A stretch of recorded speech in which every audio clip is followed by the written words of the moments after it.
All right, so I'm just going to quickly go over the intraday trends that occurred today. So here you see the market was going up, uptrend, higher highs, higher lows. Here, what did you have? Well, you had your climax. And one way of identifying a climax is typically after there's a lot of volume uh, in one direction, there's a lot of volume in the other direction. It's because the climax and changes of behavior are very close together. Why? In this case, there's selling on the way up and selling on the way down.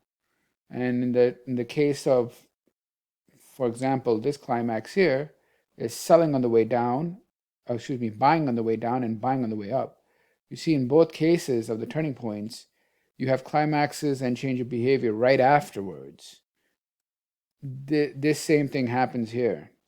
So one thing to keep in mind whenever you're looking for a termination of a trend is whether they're occurring together. Because smart money, that's the way they operate. They're not going to have a climax and then wait and wait and wait and then so it's usually close. Um, that's just the way it is. All right, because those orders, they're selling on the way up, selling on the way down, or buying on the way down in a panic, and then when they can't buy on the way down anymore, buy on the way up. So they always like tend to be together. However, there are times that after that occurs, you're going to have like upthrusts, which is a real pain, because you want to get in at that moment, but smart, the distribution process can do that upthrust after distribution. So that happens, but it doesn't happen that much. It's like I know in a lot of schematics you'll see a spring, in that range and or in the accumulation range, or you'll see what is that? The upthrust after distribution.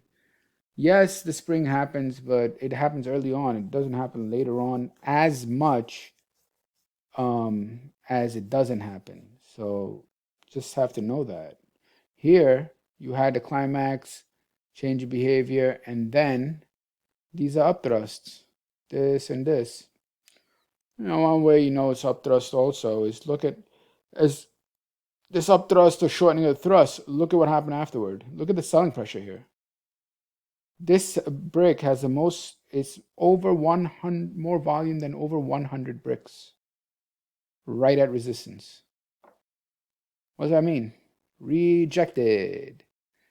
Bulls being rejected. Why? Selling the highs. Why? This is like what they call volume off the top. You have volume off the bottom. This volume off the top, or selling off the top. Just like you have buying off the bottom. This selling right out off the top. Find your breakdown and it does all this.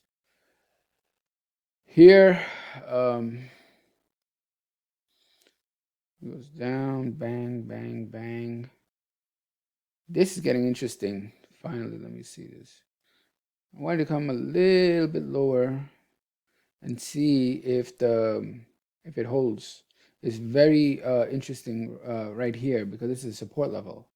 So I don't know why it's gonna do this. Hopefully, it does it tomorrow. But that's where I'm interested. All right. Okay, so I've already gone through this. You had a climax, change of behavior, upthrust, selling, more selling, and a breakout on the downside, basically a breakdown. Unfortunately, though, this didn't have a pullback.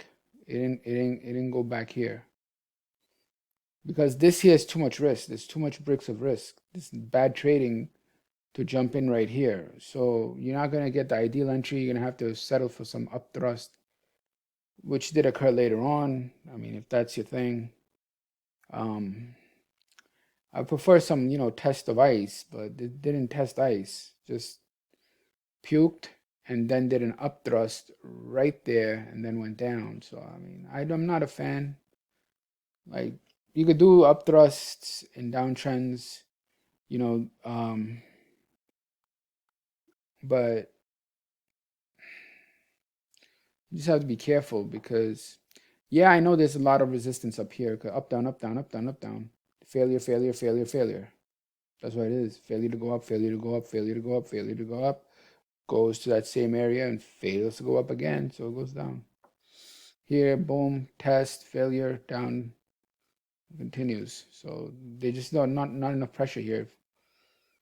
Anyway, so now you have a nice downtrend, and the key really is this market is really nice now because volatility expanded. Without that volatility, you wouldn't have these trends up and trend down. It would be like one. It would be bad. So here, watching this, seeing what happens here, seeing if pressure comes in, and I think it's going to be a spring or some type of reversal. Like there's already a support, might be a spring. Um, there is also a lot of volume here. I don't know what's going on. Let me see if it's more. Yeah, there's a significant amount of volume on this pullback, relatively speaking. There's a lot of volume. Oh shit. That's the most amount of volume on a higher time frame trend on a pullback.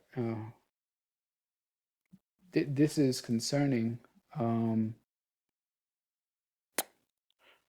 I have to check.